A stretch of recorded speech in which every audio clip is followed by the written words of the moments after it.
Breaking news చూస్తున్నాం. తిరుమల లడ్డూ తయారీకి వినియోగించే కల్తీ నెయ్యి కేసులో కీలక పరిణామం చోటు చేసుకుంది. టీటీడీ మాజీ చైర్మన్ వైవి సుబ్బారెడ్డి అనుచరుడు పిఏ అప్పన్నకు సిట్ నోటీసులు ఇచ్చింది. 3 రోజులుగా అప్పన్నను సిట్ అధికారులు ప్రశ్నిస్తున్నారు.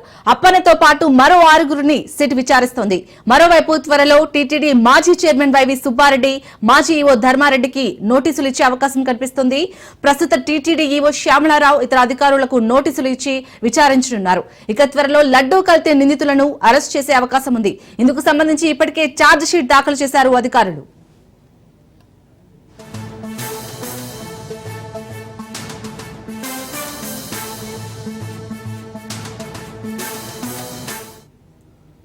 తిరుమల కల్తీ నెయ్యికి సంబంధించి పూర్తి డీటెయిల్స్ మా ప్రతినిధి సురేష్ అందిస్తారు. సురేష్, ప్రస్తుత టీటీడీ ఈవోగా ఉన్న శ్యామలారావు అలాగే ఇతర అధికారులు కూడా నోటీసులు ఇచ్చి విచారించినట్టుగా తెలుస్తుంది. అప్డేట్స్ ఏంటి దీనికి సంబంధించి? వెంకటేశాన్ని ఏదైతే దేశవ్యాప్తంగా భక్తుల మనోభావాలతో ముడిపడిన అంశం శ్రీవారి లడ్డు తయారీకి వినియోగించే నెయ్యి కల్తీ జరిగిందంటూ రాష్ట్ర సీఎం ప్రకటించిన వెంటనే అలాగే సిట్ కూడా విచారిస్తుంది. ఈ నేపథ్యంలో ప్రత్యేక బృందం విచారిస్తుంది. దీన్ని ఈ మధ్యనే ఏసీబీకి బదిలీ చేశారు. పూర్తిగా ఈ గత నెల 7వ తారీఖు కూడా ఛార్జీ దాఖలు చేసిన పరిస్థితి. ఇప్పుడు తాజాగా టీటీడీ మాజీ చైర్మన్ వైవి సుబ్బారెడ్డి అనుచరుడు కమ్ పిఏ అప్పన్నకు నోటీసులు ఇచ్చి విచారిస్తున్నారు. గత 2 రోజులుగా తిరుపతి కార్యాలయంలో ఆయన విచారిస్తున్నట్టుగా సమాచారం అయితే ఉంది.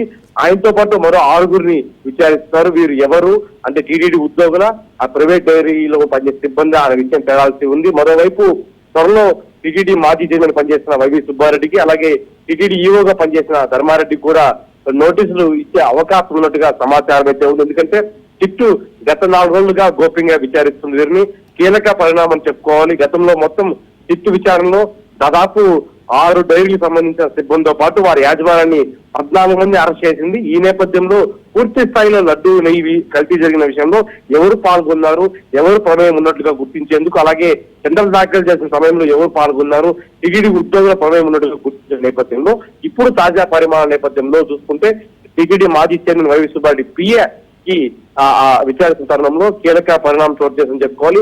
మరోవైపు ఈ కేసులో ప్రవేశిస్తున్న వారి ఖచ్చితంగా వదలబోము. దీన్ని సుప్రీంకోర్టు సీరియస్ గా తీసుకుంది. దేశవ్యాప్తంగా శ్రీవారి భక్తుల మనోభావాలు ముడిపడిన అంశం కాబట్టి త్వరలో ఒక నివేదిక కూడా ఇవ్వబోతున్నట్టు సమాచారం అయితే ఉంది. ఎవరైతే మాజీ చైర్మన్ పనిచేసిన వైవి సుబ్బారెడ్డి కావచ్చు, ఆ సమయంలో ఉన్న టీటీడీ ఈవో ధర్మారెడ్డి కావచ్చు, వారికి కూడా నోటీసులు జారీ చేసే అవకాశం ఉంది.